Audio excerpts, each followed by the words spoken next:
Olá, eu sou John Mantegna. Por mais de 600 anos, Roma foi a cidade mais magnífica do mundo antigo, a capital do poderoso Império Romano.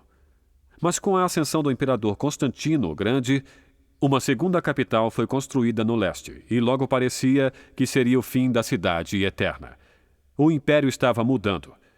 E durante o caminho nascia uma nova fé, uma religião que conquistaria o império e deixaria sua marca no mundo. Hoje, o History Channel e a Logon apresentam O Legado Romano.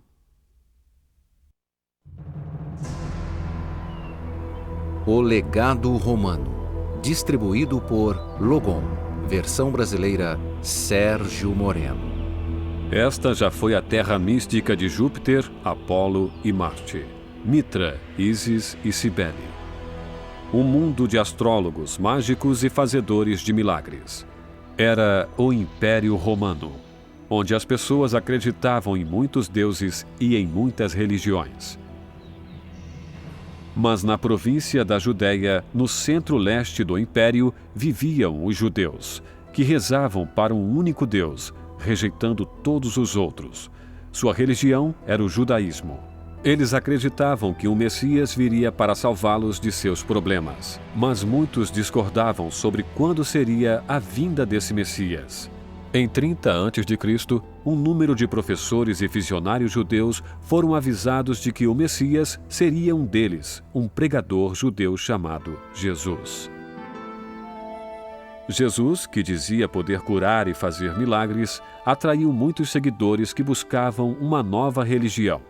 Uma fé que poderia confortá-los de suas misérias na terra e prometer a eles uma vida após a morte gloriosa. Acredito que temos que compreender que Jesus foi um dos muitos líderes religiosos dos séculos I e II depois de Cristo que possuem histórias semelhantes. O problema que um historiador romano enfrenta ao tratar de Jesus são suas alegações de divindade e suas histórias de milagres. Segundo ao que acontecia nesses séculos, isso era comum, não eram histórias estranhas, eram quase corriqueiras. Na época, nem todos os cidadãos de Jerusalém acreditaram que Jesus fosse seu Salvador. Líderes religiosos judeus protestavam publicamente que Jesus desrespeitava suas leis, dizendo ser o Messias e o Filho de Deus. Em resposta a essas numerosas queixas, Jesus foi preso e levado perante Pôncio Pilatos, o governador romano da região. O julgamento de Jesus foi claramente um assunto de alta importância na região imediata. Mas a principal preocupação de Pilatos, assim como a de qualquer governador romano, era calar qualquer situação explosiva em suas províncias, porque se não conseguisse controlar, a cabeça de Pilatos é que iria rolar, por não manter a estabilidade. E foi Pilatos quem finalmente fez o julgamento. A crucificação era uma penalidade romana, não um castigo judeu.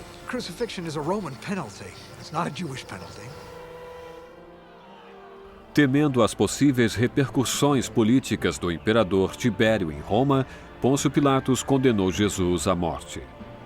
Ele foi obrigado a carregar uma pesada cruz de madeira pelas ruas de Jerusalém até uma colina onde seria crucificado, juntamente com 2 outros criminosos do estado.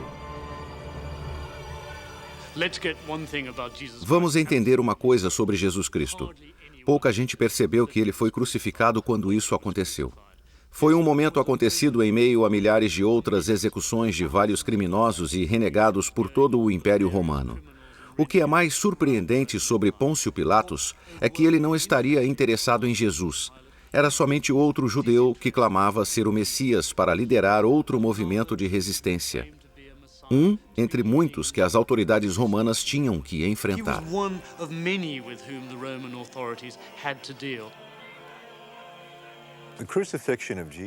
A crucificação de Jesus dificilmente teria agitado o centro do poder, que era Roma. Não teria sido um grande impacto porque a Judéia era um lugar distante, uma província pobre, importante de certa forma estrategicamente, mas com certeza não para o poder romano. Segundo a Bíblia, o homem chamado Jesus morreu em 33 depois de Cristo, com a idade de 33 anos. Mas quase 3 séculos passariam antes que seu nome, Cristo, significando Messias, se tornasse o nome de uma nova fé chamada cristianismo. Uma religião que mudou o curso da história de Roma e do mundo. O cristianismo tornou-se poderoso por um longo período de tempo. Começou com um tipo de religião ou seita judaica, depois expandiu-se para os não-judeus e, em seguida, o cristianismo começou a separar-se do judaísmo e tornar-se uma religião por si só. Um dos primeiros missionários cristãos foi um grego-judeu chamado Paulo, que nunca encontrou-se com Jesus. Décadas depois de sua crucificação, Paulo iniciou uma missão agressiva pelas províncias romanas orientais e na Grécia. Falava com os judeus e com os pagãos também, encorajando-os a converterem-se à nova religião do cristianismo. Com a persistência de missionários como Paulo, pequenas comunidades cristãs desenvolveram-se por todo o império. O crescimento do cristianismo, naturalmente, foi um dos maiores acontecimentos do período imperial romano. É difícil dizer por que isso aconteceu e é claro que, em parte, dependeu da orientação religiosa existente. Havia muitos cultos religiosos na época e que eram semelhantes ao cristianismo.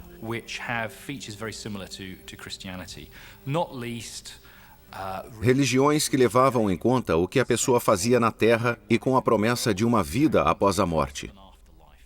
Por que o cristianismo? Talvez ele estivesse no lugar certo na hora certa.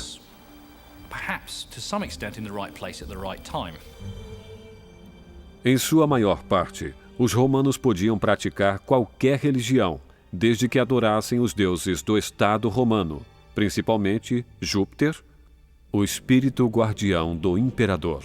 Os judeus cristãos e os romanos recusavam-se cada vez mais a participar de sacrifícios públicos para os deuses romanos.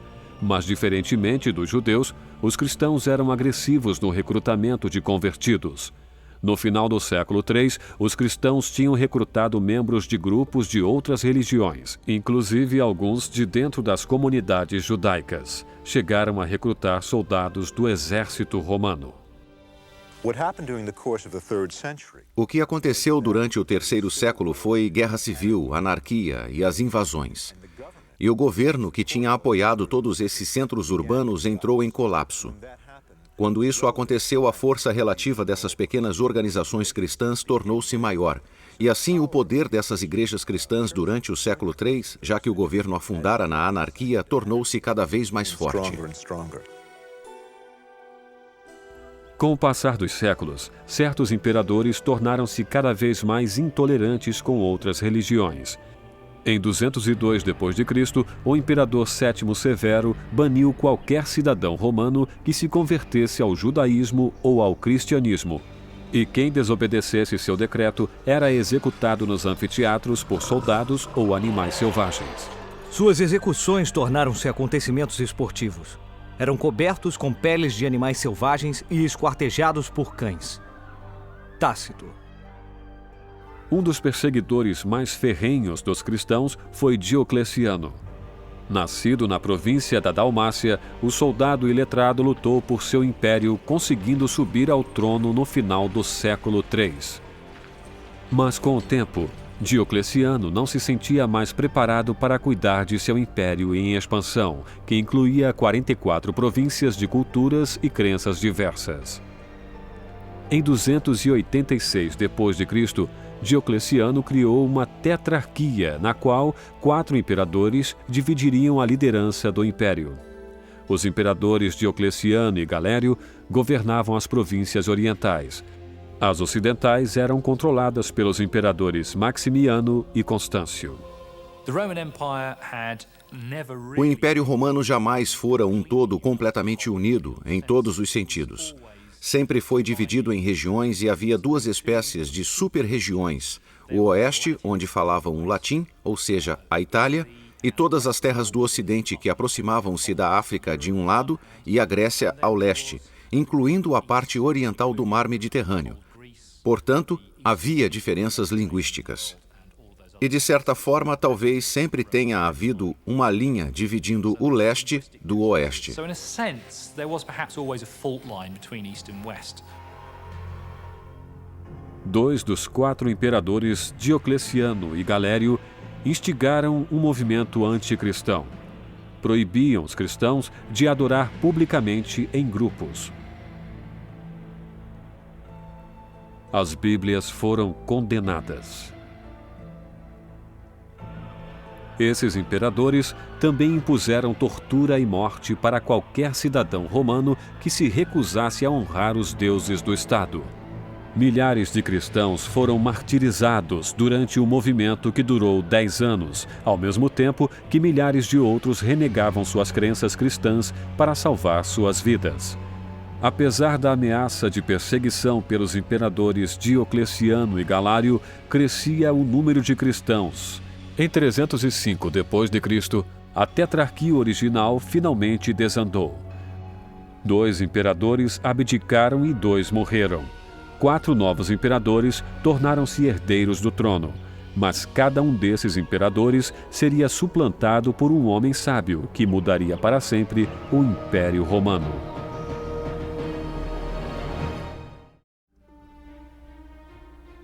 Em 310 d.C., 4 novos imperadores subiram ao trono imperial, mas um deles dominaria o poder total. Seu nome era Flávio Valério Constantino, mais conhecido como Constantino o Grande. Ninguém se comparava a ele pela graça e beleza, ou pela estatura, e ele suplantava de longe seus companheiros em força pessoal, chegando a ser um terror para eles. Eusébio. Constantino nasceu em 285 d.C. em Nicomédia, que é agora o noroeste da Turquia.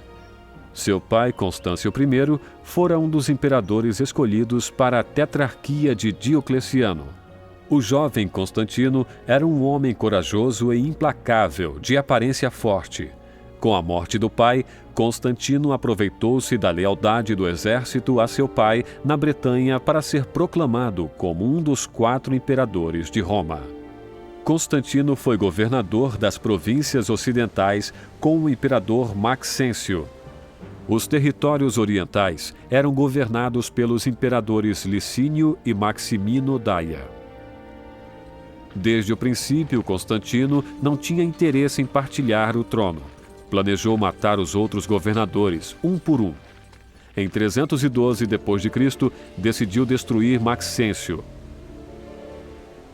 Os exércitos dos 2 imperadores encontraram-se frente a frente perto da ponte Milvius, na cidade de Roma. Na época, Constantino não tinha sentimentos para com os cristãos de um jeito ou de outro. Sempre adorara o deus sol romano Apolo, mas suas ideias sobre o cristianismo iriam mudar.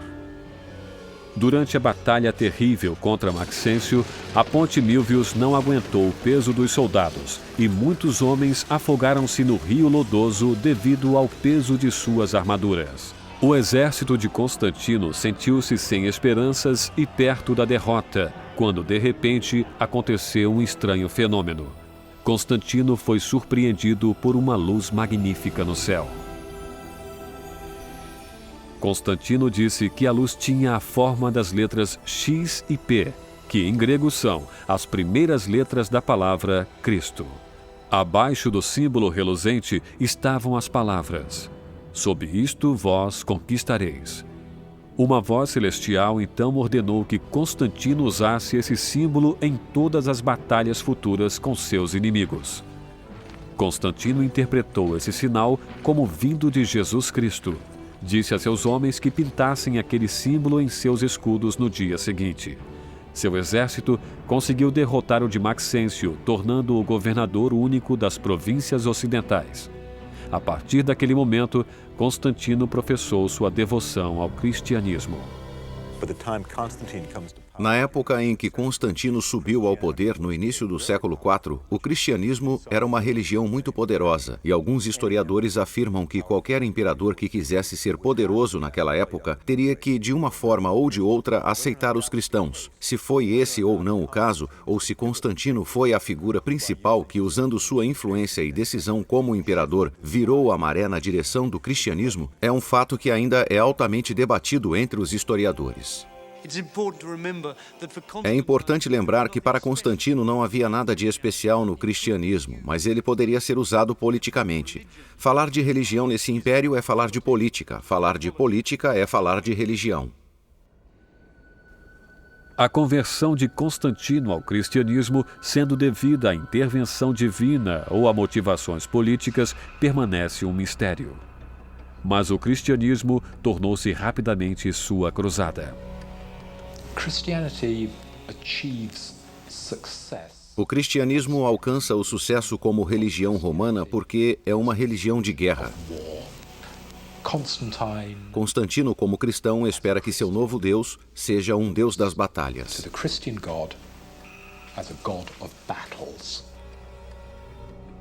Em 311 d.C., o cristianismo finalmente foi legalizado por todo o império. Em 313 d.C., Constantino instaurou o Edital de Milão, que dava aos cristãos o direito de adorar o Deus que eles quisessem. Os 10 anos de perseguição ao cristianismo terminaram finalmente. Enquanto Constantino ganhava o controle do oeste, o imperador Licínio derrotava seu co-governador Maximino Daia no leste. O Império Romano só tinha então 2 imperadores. Em uma campanha ferrenha, Constantino influenciou a população cristã cada vez mais crescente contra Licínio. Apoiado pela coalizão cristã, Constantino e seus homens derrotaram o exército de Licínio, e ele surgiu como o único governador do Império Romano. Acredito que o importante para a compreensão do apoio dado por Constantino ao cristianismo é que ele ocorre em meio a uma situação de guerra civil. Ele se tornou um imperador cristão defendendo sua religião contra os perseguidores pagãos. Deste ponto de vista, o cristianismo foi enviado por Deus para Constantino. Como Constantino começou a ter sucesso militar, isso demonstrava que seu Deus era muito poderoso. Poderia ajudá-lo. Constantino disse em uma carta: "Veja minha carreira, eu estou na Bretanha, sou o governador do mundo romano." Como isso aconteceu? Foi porque eu venerei o verdadeiro Deus. Se vocês tiverem juízo, começarão a venerar esse Deus também.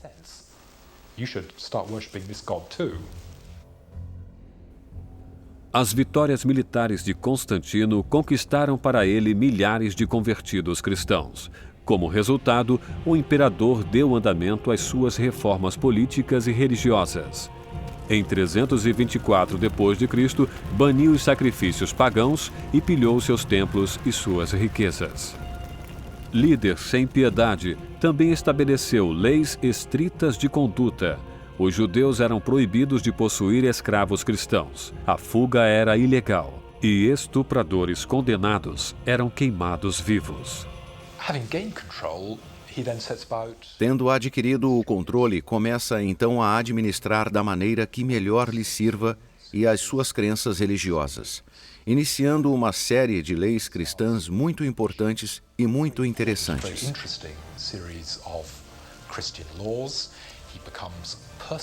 Envolve-se pessoalmente em assuntos da organização e da disciplina da igreja, o que deu à igreja cristã riquezas fenomenais, que transformou o status do cristianismo no mundo romano.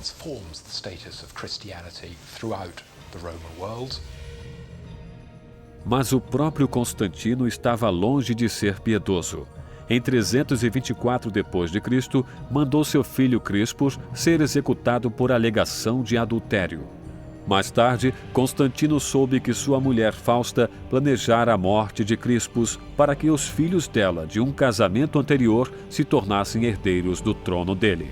Enfurecido com o plano da esposa, Constantino mandou sufocá-la em pleno banho. A mãe de Constantino, Helena, uma cristã devota, disse a ele que precisava se redimir pelos crimes contra sua família, construindo igrejas cristãs.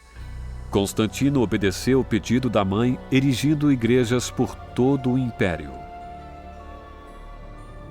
Duas das maiores foram a igreja original de São Pedro em Roma e a igreja do Sagrado Sepulcro em Jerusalém. Com o tempo, os projetos de construção de Constantino ficaram em maior escala. Desde o século III, a cidade de Roma perdia seu poder e influência dentro do império. Os imperadores anteriores gastavam a maior parte de seu tempo em batalhas nas províncias fronteiriças do norte e do leste. Constantino decidiu que precisava de uma nova residência e o império de uma nova capital.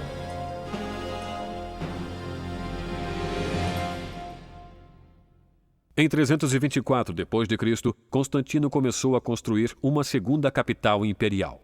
Ele escolheu a cidade de Bizâncio, localizada entre a Ásia e a Europa, onde agora fica a Turquia. Mais tarde, essa cidade oriental, relativamente desconhecida, se tornaria a Nova Roma.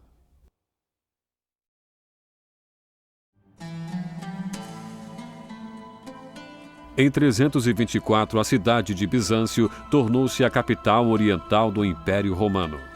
A cidade foi rebatizada como Constantinopla, em homenagem a Constantino.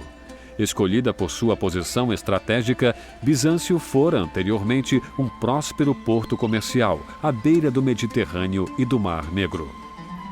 Constantino instituiu um grande programa de construção em Constantinopla. Queria tornar a nova capital ainda mais esplêndida do que a cidade de Roma.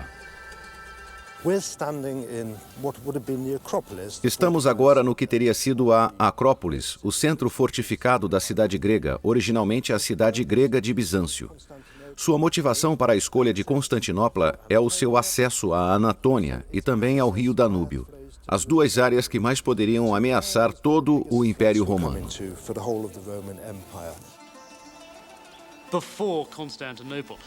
Antes de Constantinopla, ninguém ouvira falar de Bizâncio. Fundando Constantinopla, Constantino fez uma declaração importante. Esta é a nova capital que afirma o poder que Constantino deseja ter. É uma nova capital distante da aristocracia sufocante, esnobe e pagã de Roma. Uma nova capital onde a nova elite cristã do Império de Constantino poderá viver.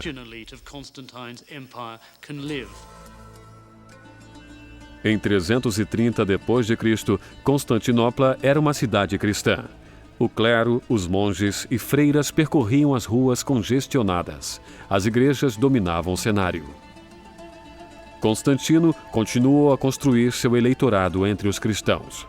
O imperador chegou a fornecer incentivos financeiros, tais como isenção de impostos para padres e bispos. O cristianismo tornou-se a religião dominante do império, devido ao apoio político do imperador. Mas as crenças religiosas pessoais de Constantino eram cheias de contradições.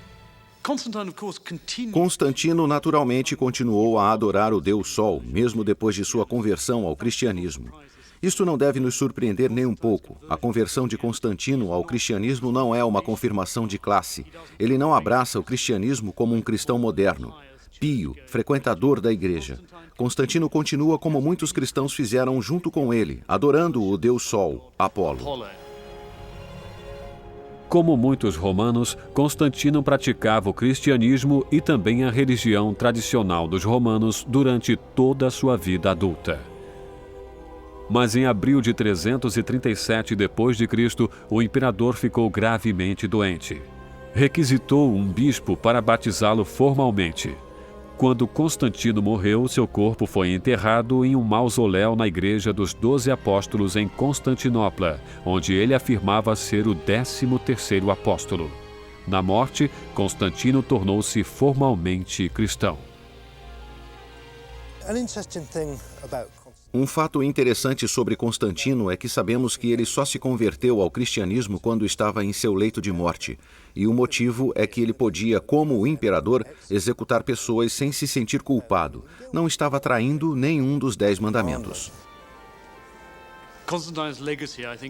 Acredito que o legado de Constantino pode ser explicado muito simplesmente. Sem Constantino, o cristianismo não teria se tornado a religião dominante do Império Romano. Ele é decididamente responsável por isso. Sem sua ajuda imperial, seria difícil o cristianismo ter florescido como o fez, ou tão rapidamente. O que podemos ver, mesmo na fé protestante como as bases da crença cristã, é que nossa compreensão básica de Jesus Cristo foi desenvolvida com Constantino. Portanto, ele é bastante presente mesmo em nosso pensamento moderno sobre o cristianismo. Quase 60 anos depois da morte de Constantino, o cristianismo ainda florescia, mas o império tinha mudado. Em 395 d.C., o Império Romano dividiu-se formalmente, separando o leste do oeste. O leste, de um modo geral, consistia em terras que durante vários séculos foram cidades sofisticadas. Eram ricas, muito populosas e, dessa forma, eram diferentes em muitos aspectos do Império Ocidental, que era mais rural, com poucas cidades, mais recentemente estabelecidas. Portanto, não seria de surpreender-se que, devido às diferentes distribuições geográficas e diferentes naturezas, talvez houvesse a tendência das duas metades se separarem. Mas, no século VI, o Império Ocidental já não mais existia como antes. Várias tribos bárbaras tinham destroçado e tomado as províncias da Europa Ocidental e o norte da África. Também saquearam a cidade eterna de Roma, o berço do Império Romano, o lugar onde tudo começara. Roma caiu? Pois não faz nem uma hora que ela estava comendo em minha mão. Procópio. Em minha opinião, o motivo real da queda do Império Romano Ocidental e da sobrevivência do Oriental foi uma questão de sorte. E também a geografia, que significa que Constantinopla tem todos os seus territórios ricos para sustentar com impostos. O mesmo não acontecendo com Roma. Todas as suas fontes de impostos de onde retiravam fundos para pagar o exército, que obviamente tinha que defender o território, ficavam entre Roma, Espanha, França e os bárbaros. Em outras palavras, os bárbaros poderiam atacá-los. O Império Ocidental perdera seu poder imperial, mas o Oriental permanecera intacto. O Estado romano passou a incluir as cidades modernas da Turquia, Grécia, Egito, Síria e os territórios do Baixo Rio Danúbio. Muitas das províncias orientais eram parcialmente protegidas pelo mar, diferentemente das províncias ocidentais caídas, cujas fronteiras faziam limite direto com os povos bárbaros do norte e do centro da Europa. A metade oriental do Império anexou as províncias que mais geravam riquezas. E esse foi um fator decisivo para o declínio a longo prazo do Oeste e o colapso do Império Ocidental.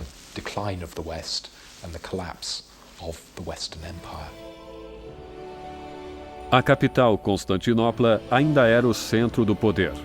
Depois de 6 séculos, um imperador do leste seria o último da grande linha de governadores imperiais. Seu nome era Justiniano.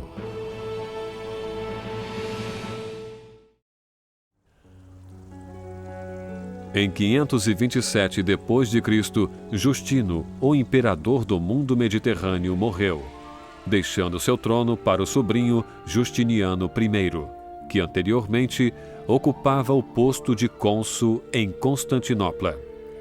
Era intelectualmente astuto e passara a maior parte de sua vida desfrutando dos benefícios do poder imperial de seu tio. E então passou a ser encarregado de tudo o que restava do Império Romano. A parceira leal de Justiniano era sua mulher de espírito forte, Teodora. O imperador era apaixonado por sua imperatriz, mas o casamento chocava a nobreza de Constantinopla. Teodora fora antes prostituta e dançarina de um circo. O que preocupava a aristocracia, ainda mais do que seu passado tórrido, era a influência que Teodora exercia sobre seu marido nos assuntos de Estado. Politicamente, é claro que Teodora estava no poder por trás do trono. Era a Nancy Reagan na corte de Constantinopla em meados do século VI. Era impossível chegar-se ao imperador sem passar por Teodora. Ela tinha uma influência considerável em todos os atos dele.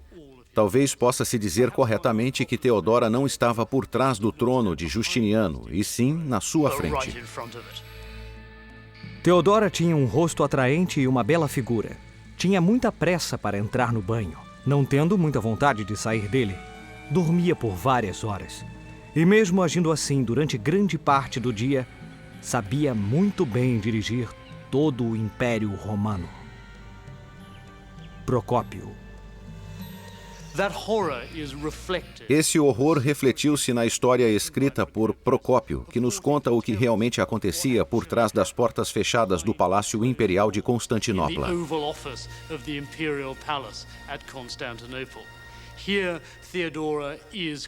Nela, Teodora é criticada por dominar seu marido Justiniano e por seu apetite sexual insaciável.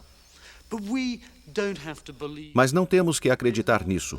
Existe uma outra visão alternativa de Teodora como sendo uma boa imperatriz, uma pessoa piedosa que cuidava dos pobres, que estava preocupada em promover o cristianismo por todo o império. Justiniano e Teodora exerciam poder e autoridade absolutos sobre os cidadãos de Constantinopla.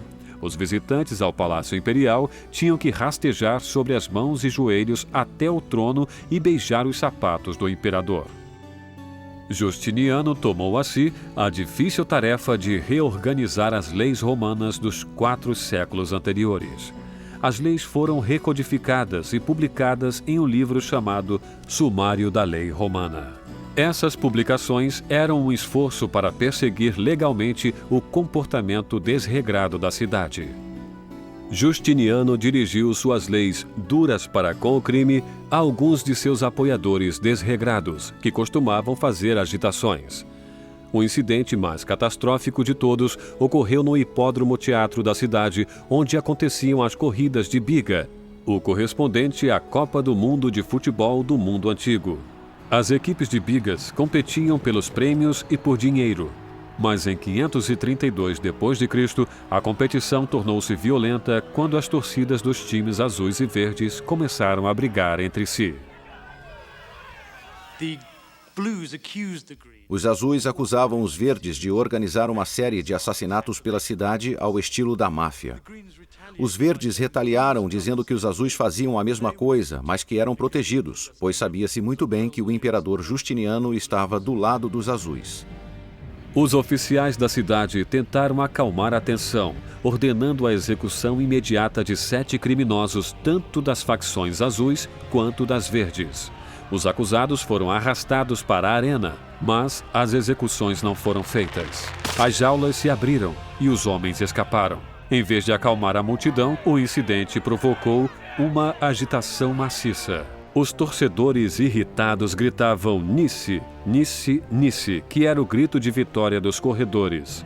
As multidões invadiram as ruas e puseram fogo nas casas, até a cidade tornar-se um inferno fumegante.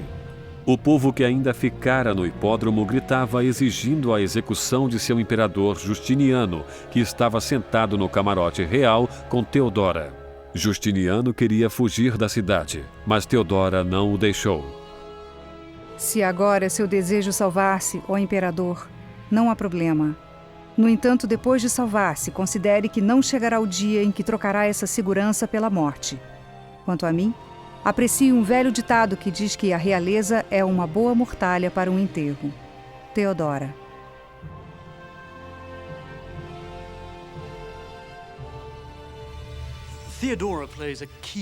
Teodora representa um papel decisivo no tumulto de Nice. No momento em que um usurpador encontra-se no hipódromo, Justiniano quer fugir do palácio, fugir de Constantinopla. E é Teodora que obriga-o a ficar em seu lugar.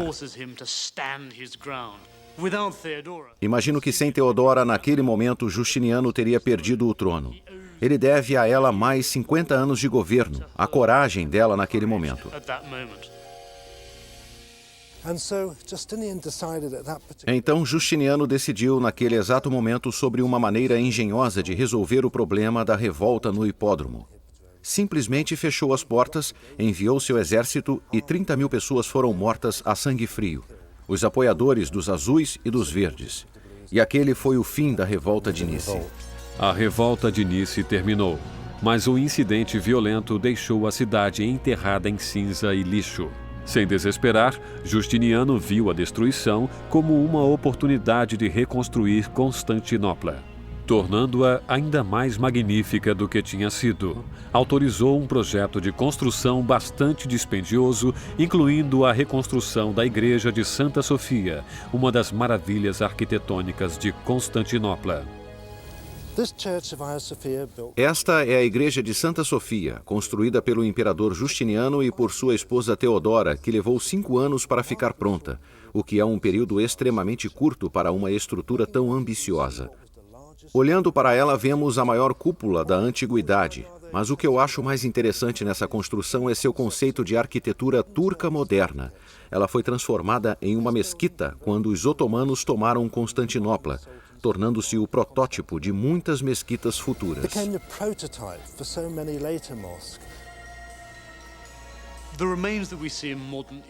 As ruínas que ainda vemos na moderna Istambul são principalmente dos projetos construídos por Justiniano. 2 séculos e meio depois de Constantino, o Império Romano está mais cristianizado. Constantinopla é uma capital rica há 2 séculos, e Justiniano capitaliza nesse aspecto, embelezando a cidade de maneira cristã. Depois de reconstruir Constantinopla, Justiniano focou sua atenção mais além. Desde que ascendera ao trono imperial, seu sonho fora reclamar as províncias ocidentais, que caíram nas mãos dos bárbaros.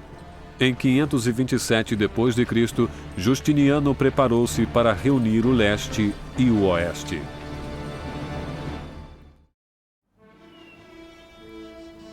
Justiniano tinha o desejo ardente de restaurar o Império Romano à sua antiga glória, um poderoso império que controlava toda a bacia do Mediterrâneo e mais além. Sem poupar despesas, Justiniano ordenou a seu exército que reconquistasse o Império Ocidental, província por província. Justiniano só tinha uma ambição sua vida inteira, que era reunir o Império Romano. Era o que havia por trás de suas tentativas de reconquistar a Itália, de recuperar a África dos vândalos bárbaros. Sua extrema ambição era restaurar o mundo mediterrâneo à sua antiga forma romana, partindo o Mediterrâneo Oriental, recriar o Império de Augusto.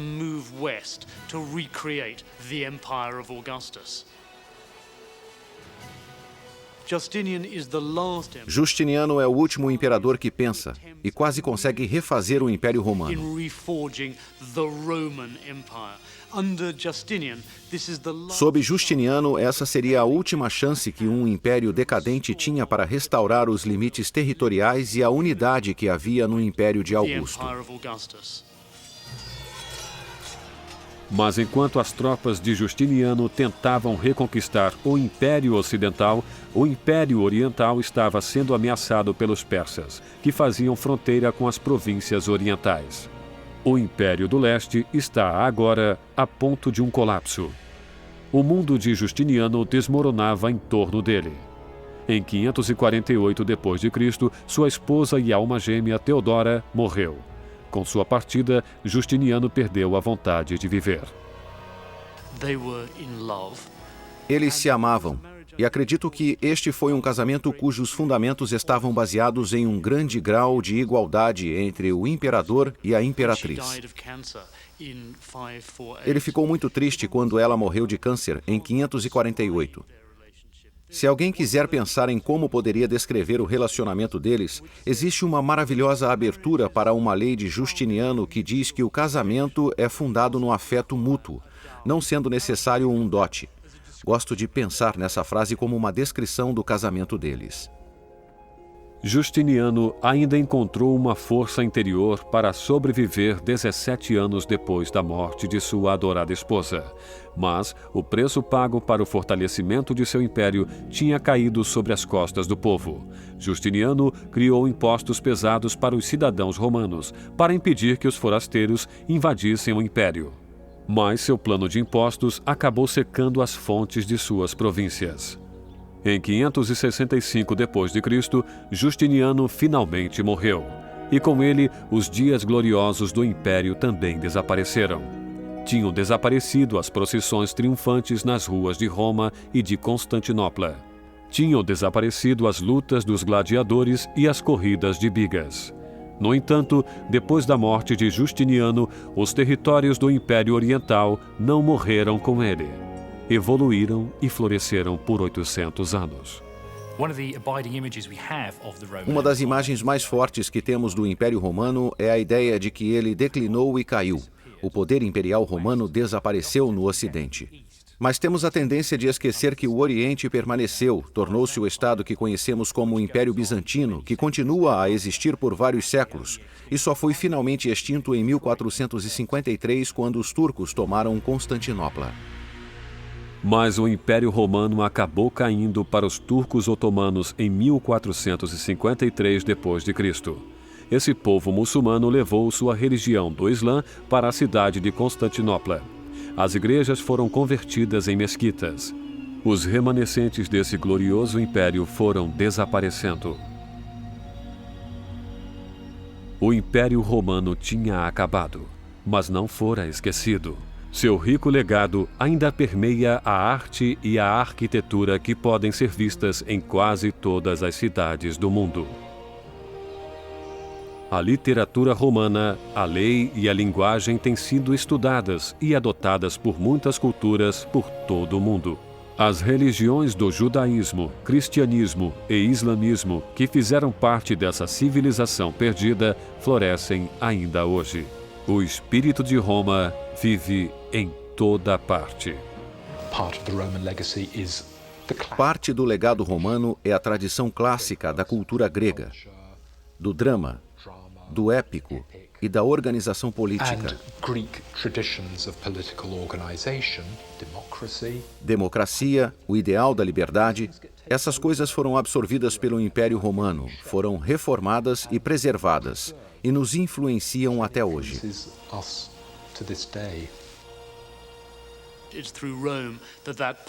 É através de Roma que o passado se torna presente para nós no século XXI. Os épicos hollywoodianos devem ser levados a sério. É somente nessas recriações cinematográficas de cor, pompa, circunstância, triunfo, elegância, que atravessaram as ruínas e permaneceram a respeito do Império Romano e que nos fazem sentir por um momento os lampejos do brilho magnífico que foi Roma.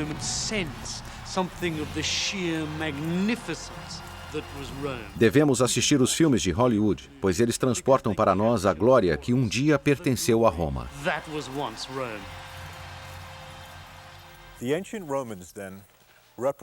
Os romanos antigos representam uma coisa única para a cultura ocidental. Digo isso porque, por um lado, representam algo familiar e, por outro, algo estranho. A arquitetura cívica, a poesia e a comédia são coisas que todos conhecemos através da cultura romana. Por outro lado, as coisas estranhas também são indicativas dessa mesma cultura. A escravidão, que era muito praticada na Roma antiga, os jogos de gladiadores, essas coisas tão estranhas para nós. Mas talvez seja essa combinação do familiar por um lado e do estranho por outro que nos dá uma perspectiva para observarmos a nós mesmos.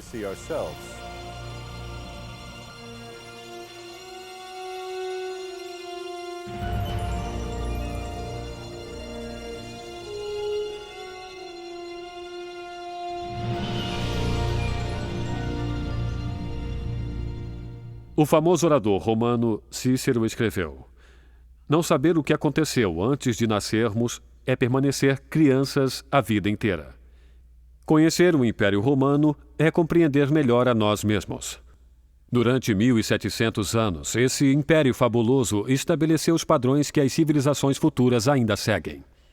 Hoje, por toda parte que olhamos na nossa arte, na arquitetura, no governo, nas religiões e nos sistemas de leis, somos lembrados dessa civilização perdida. Somos lembrados de que todos temos um pouco desse sangue romano nas veias.